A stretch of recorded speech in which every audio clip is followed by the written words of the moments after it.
2022년 9월 27일 오늘 새벽 말씀은 창세기 28장 10절에서 22절까지입니다.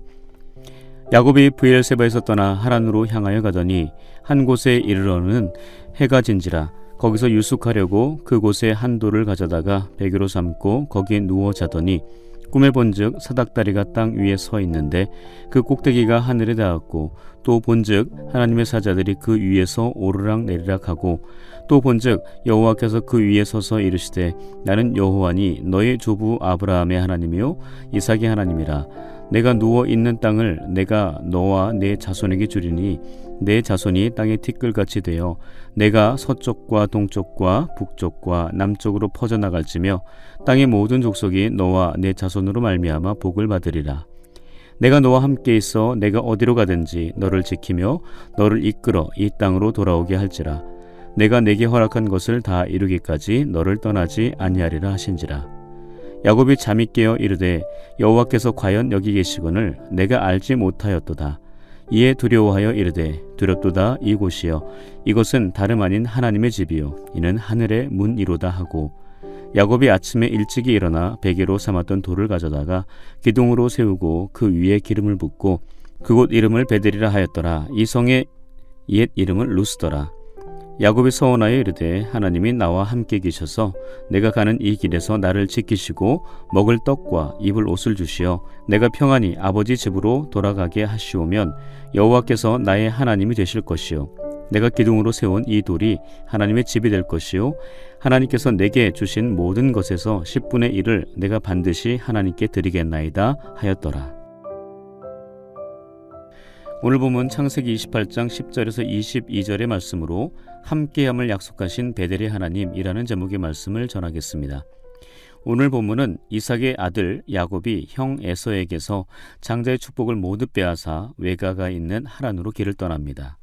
형 에서의 칼을 피해 하란으로 도망하듯 떠난 야곱은 해가 지자 어느 한 곳에 이르러 한 돌을 가져다가 베개로 삼고 그곳에 누워 잠을 청하게 됩니다. 생명의 위협과 불안 속에서 잠을 자다 보니 깊은 잠을 자지 못한 상황에서 꿈을 꾸게 됩니다. 그 꿈에 대한 내용이 12절부터 15절까지입니다. 꿈 내용은 땅 위에서부터 하늘까지 닿은 사닥다리에서 하나님의 사자들이 오르락 내리락 하고 있는 모습을 신기해하며 보고 있을 때 하나님의 음성이 들려오죠. 도망자 야곱을 향한 하나님의 음성은 내가 너의 하나님이 되어 너와 함께 있어 너에게 복을 주고 다시 이 땅으로 돌아오도록 너를 지키며 너를 떠나지 않을 거야 라는 약속의 말씀이셨습니다. 야곱에게 하신 말씀을 한마디로 말씀드린다면 내가 너의 하나님이 되어 너를 절대 떠나지 않겠다 라는 말씀입니다. 이것을 한 단어로 표현한다면 함께하심이라 말씀할 수 있습니다. 잠에서 깨어난 야곱이 혼잣말 하듯 이렇게 고백합니다. 여호와께서 과연 여기 계시거늘 내가 알지 못하였도다. 이곳은 다름 아닌 하나님의 집이요 하늘의 문이로다. 야곱은 지금까지 하나님은 브엘세바 아버지 집 어머니가 계신 그 집에만 거하시는 분으로 오해를 했습니다. 그래서 지금 자신이 있는 곳에서는 하나님이 계시지 않을 것이라고 생각했습니다. 그래서 더욱 두렵고 외롭고 무서웠던 겁니다. 그러나 방금 꾼 꿈을 통해 야곱의 생각은 달라졌습니다. 바로 하나님께서 분명히 여기 이곳에 계시다는 것을 확인하고 확신했습니다. 그래서 야곱은 베개로 삼았던 돌을 가져다가 기둥으로 세우고 그 위에 기름을 붓고 그곳 이름을 베델 하나님의 집이라고 부르게 됩니다. 그리고 나서 야곱은 하나님께 세 가지의 서원을 하게 됩니다. 첫 번째는 여호와께서 나의 하나님이 되실 것과, 두 번째는 이 돌기둥이 하나님의 집이 될 것과, 세 번째는 하나님께서 내게 주신 모든 것에서 10분의 1을 드리겠다는 세 가지의 서원을 드립니다. 그러나 이 세 가지의 서원 앞에 하나의 조건을 붙이죠. 20절과 21절에 이렇게 단서를 야곱은 붙입니다. 하나님이 나와 함께 계셔서 내가 가는 이 길에서 나를 지키시고 먹을 떡과 입을 옷을 주시어 내가 평안히 아버지 집으로 돌아가게 하시오면. 야곱은 하나님께 자신을 드리는 약속을 하기 전에 하나님께 거래, 딜을 합니다.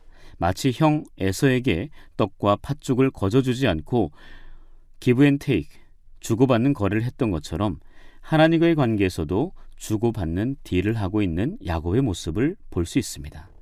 야곱은 그렇게 하는 것이 일상이었던 것입니다. 그는 하나님께서 나와 함께 계셔서 나를 지켜 보호하여 주시고 내가 평안히 아버지 집으로 돌아오게 해주신다면 나도 하나님께 내 것을 드릴 것입니다 라고 하는 거죠. 하나님의 아들이신 예수님께서 2000여 년 전 이 땅에 메시아 구원자로 오시면서 그 이름을 이렇게 알려주셨습니다. 보라, 처녀가 잉태하여 아들을 낳을 것이요 그의 이름은 임마누엘이라 하리라 하셨으니 이를 번역한즉 하나님이 우리와 함께 계시다 함이라. 예수님은 하나님의 함께 하심이 우리의 눈으로 보여주신 분이십니다. 그래서 예수님의 이름을 임마누엘이라 부른 것입니다. 여호수아 1장에 보시면 출애굽의 지도자 모세에서 그 다음 지도자 여호수아에게 리더십이 교체되고 난 이후 그 다음을 어떻게 해야 할지 두려워하고 있는 여호수아에게 하나님께서 나타나셔서 이렇게 말씀하시죠. 내 평생에 너를 능히 대적할 자가 없으리니 내가 모세와 함께 있었던 것 같이 너와 함께 있을 것임이니라. 내가 너를 떠나지 아니하며 버리지 아니하리니 강하고 담대하라. 두려워하지 말며 놀라지 말라. 내가 어디로 가든지 내 하나님 여호와가 너와 함께 하느니라. 그 누구도 범접할 수 없는 하나님께서 함께 하신 지도자 모세였기에 그 뒤를 이은 여호수아는 너무나 두렵고 무서웠습니다. 걱정과 근심의 늪에 빠져 낙심하고 있던 그때에 하나님께서 여호수아를 먼저 찾아가셔서 그에게 힘과 용기를 주는 말씀을 전해주신 겁니다. 하나님의 말씀의 가장 큰 핵심은 함께하심이었습니다. 내가 너를 절대로 떠나지 않고 버리지도 않고 너와 함께 할 것이다 약속한 겁니다. 이 약속의 말씀을 받은 여호수아는 모세의 뒤를 이은 이스라엘 백성들의 지도자로서 새롭게 출발을 하게 됩니다. 이 상황에서 각 지파의 관리들은 차기 지도자 여호수아에게 한 가지 요구를 합니다. 그것은 바로 이것이었습니다. 우리는 범사에 모세에게 순종한 것 같이 당신에게 순종하려니와 오직 당신의 하나님 여호와께서 모세와 함께 계시던 것 같이 당신과 함께 계시기를 원하나이다. 모세의 뒤를 이은 지도자 여호수아에게 백성들이 원한 것은 바로 하나였습니다. 바로 여호와 하나님께서 당신과 함께 계시기를 원한다는 것이었습니다. 다시 말해 항상 하나님과 함께 해달라는 겁니다. 이것을 뒤집어 말하면 만약 하나님이 당신과 함께하지 않는다면 우리는 당신의 말에 순종하지 않을 것이라고 말한 것입니다. 즉 당신이 항상 하나님과 함께할 때 우리는 당신을 우리의 지도자로 인정할 것이라고 말하는 것입니다.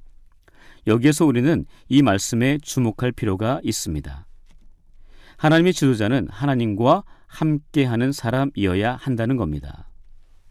하나님께서 함께하지 않는 지도자는 교회의 지도자가 돼서도 안 된다는 거죠.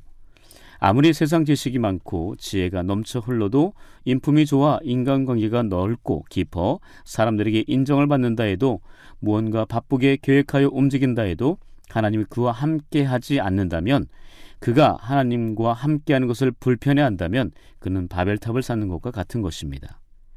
요즘 교회 성도들이 교회 지도자들에게 바라는 한 가지가 있다면 바로 이것, 그 지도자가 하나님과 함께하는 것이 아닐까 생각해 봅니다.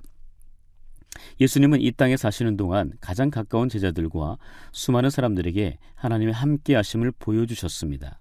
그로 인해 믿지 않는 사람들이 하나님을 믿고 예수님을 믿고 구원받는 역사가 일어났었습니다. 그리고 주님께서 십자가에서 죽으시고 3일 만에 부활하셔서 우리 모두에게 마지막 명령을 주셨습니다. 바로 그 명령 끝에 보면 내가 세상 끝날까지 너희와 항상 함께 있으리라 말씀하셨습니다. 주님께서는 우리 모두에게 모든 민족을 제자로 삼아 세례를 베풀고 말씀하신 모든 것을 가르쳐 지키게 하라는 사명을 주셨죠. 그리고 그 사명을 이루는 세상 끝날까지 항상 너희와 함께 있을 것이라고 분명하게 말씀하신 겁니다. 오늘 본문의 야곱은 형이 받아야 할 장자의 축복을 가로채 도망하다가 베델에서 자신과 함께 계신 하나님을 만났습니다. 내가 어디로 가든지 너를 떠나지 않고 함께 하시겠다라는 하나님의 음성을 듣고 그는 외삼촌 라반의 집에서 제2의 인생을 살아갑니다. 오늘 야곱과 같이 무언가에 쫓겨 도망다니는 듯한 힘겨운 삶의 현장에도 하나님은 함께 하십니다. 너를 떠나지 않고 너와 함께 하시겠다는 하나님 앞에 감사와 기쁨으로 살아 우리 주변 사람들이 하나님을 느끼고 알 수 있도록 해야 하겠습니다. 오늘도 나를 떠나지 않으시고 나와 함께 하시며 나의 삶을 리드해 가시는 하나님께 우리 인생의 운전대를 맡겨드리는 저와 여러분들 되시기를 주님의 이름으로 간절히 축복합니다. 기도하겠습니다. 언제나 우리와 함께 계신 좋으신 하나님, 오늘도 하나님의 임재와 다스림 안에 살게 하시니 감사드립니다. 이 새벽 있는 모습 그대로, 연약하고 부족한 모습 그대로 주님의 십자가 앞에 나아가오니 우리를 불쌍히 여기사 위로하여 주시고 말씀으로 우리의 마음과 생각에 새 힘과 용기를 주시옵소서. 좀처럼 사라지지 않는 코로나 바이러스, 감당할 수 없는 자연재해, 각종 인재로 인한 사건과 사고들이 우리의 삶을 더욱 고단하게 만들고 있습니다. 또한 원치 않는 사고와 예상치 못한 질병, 직장과 사업장, 가정의 경제적 어려움들로 말미암아 믿음의 색깔이 흐려질까 염려가 되기도 합니다. 간절함으로 기도하오니 주의 보혈로 충만하게 덮어주사 세상의 가치관에 오염된 우리의 심령을 깨끗하게 씻어주시고 잃어버린 하나님의 형상을 다시 회복하게 하옵소서. 모든 사람의 구원을 위해 이 땅에 교회를 세우신 하나님, 사랑하는 우리 교회 연동교회를 통해 세상 속에서 상하고 찢긴 심령들이 위로와 함께 치유를 받게 하시고 선포되는 은혜의 말씀으로 믿음의 도전을 받아 삶의 현장 곳곳에서 하나님 나라 회복하게 하옵소서.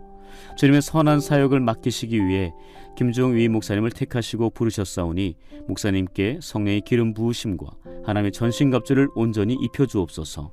함께 동역하는 부교육자들과 모든 평신도 지도자들에게도 몸된 교회를 사랑하며 그 사역에 적극 동참하게 하옵소서.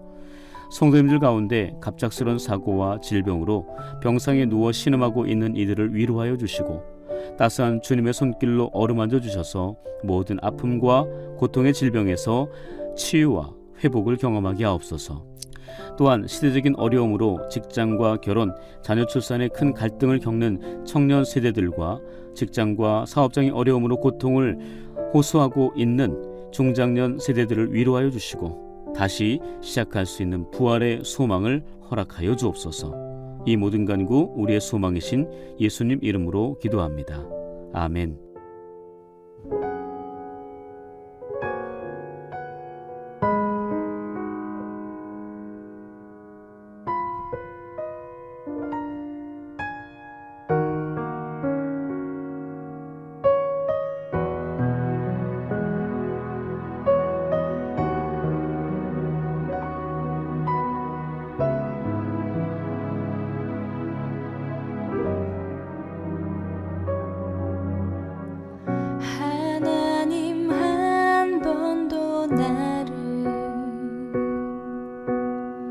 실망시킨 적 없으시고 언제나 공평과 은혜로 나를 지키셨네.